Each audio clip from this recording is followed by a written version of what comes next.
Hi, this is Jackie Henry from Remax Desert Showcase on Demystifying Real Estate. Hey, thanks for checking in today. And before we go, I'd like you to please press the button and subscribe to my channel. And I appreciate it. Ring the little bell so you'll get information as it comes out. Hey, today I'm going to demystify 3 myths that are going on in the real estate business right now, and we're going to debunk every one of them for you. So stay tuned to this episode of Demystifying Real Estate. Okay, welcome back. Myth 1, we are headed for another housing bubble. Yikes, I've heard this over and over again. Home prices have appreciated year after year for the last 76 straight months. Many areas in this country are not even near their peak prices that were achieved the last housing bubble. This has a lot of people worried that we're headed towards another housing bubble. The reality is, couldn't be further from the truth. The biggest challenge we're facing today is the real estate market is the lack of homes for sale. Demand is strong, as many renters have come off the fence and are searching for their dream homes because there's a lot of down payment assistance programs right now that can help them get in, first-time home buyers, for almost zero down. Almost. They still have to have a little bit of money, and they have to qualify for it. That's another video for another time. However, historically, I want to tell you right now that a normal market, and I've discussed this in other videos, is a 6-month supply of inventory. And so that is a normal market. Right now, we have not had 6 months worth of inventory for, August 2012, I believe, was the last time we had 6 months worth of inventory. Right now, what's driving the home prices is supply and demand. It's simply that. So that is not true. We are not going to have another bubble. Stay tuned for myth 2. Okay, myth number 2. The rumor recession will lead to another housing crash. Say what? No, that's not going to happen.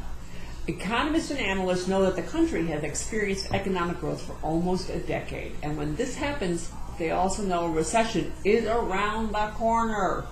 But what is a recession, and what do we have to fear about a recession? All right, so let's read the definition from Webster Dictionary so that we get it exactly right. So pardon me while I read it to you. So it says, Webster Dictionary defines a recession as a period of temporary economic decline during which trade and industrial activity are reduced, generally identified by a fall in the GDP in the 2 consecutive quarters. Wow, that's a mouthful. Okay, so recessions do not equal housing crisis.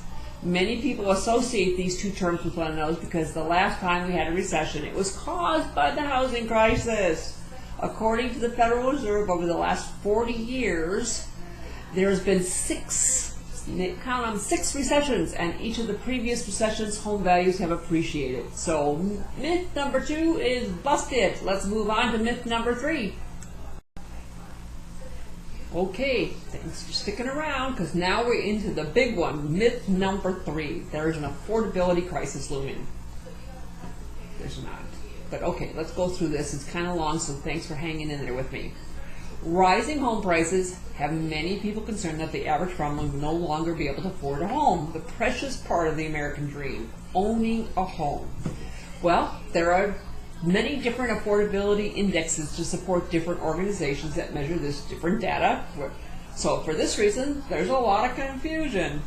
What's affordable? All right, so here we go. Let's see if I can break this down for you. The monthly cost of a home is determined by the price and the interest rate on the mortgage used to purchase it. Okay, according to Freddie Mac, interest rates have risen from 3.9% in January to 4.5% in just this last week. Now, remember, as we mentioned earlier, home prices have appreciated year after year, month after month for the last 76 months, and are largely driven by high demand, low supply.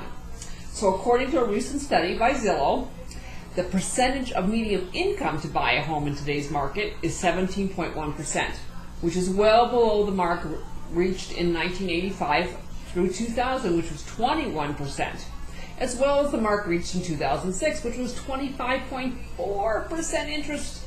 So interest rates should have increased by 6% before buying a home would be less affordable to historic norms. All right, so that's that. The starter home has appreciated on higher levels 9.4% over the year, over any other market. One reason for this fact is that many first-time buyers have flocked to starter homes, marketing being met with high competition. There are some hopeful buyers out there, and it may take them more than one good offer to stand out from the crowd, but they're out there trying to get them. So the biggest issue still is supply and demand. So what's the bottom line here of these three myths? There's a lot of confusion in today's real estate market. If your future plans include buying or selling, make sure you have a trusted advisor, a real estate agent, and a market expert by your side when you're making these decisions for you and your family. So if you have any questions, you can give me a call at 623-910-7249. That's my direct line. You'll get me every time, and I look forward to hearing from you. Stay tuned for next week's Demystifying Real Estate coming up next week. Talk to you soon.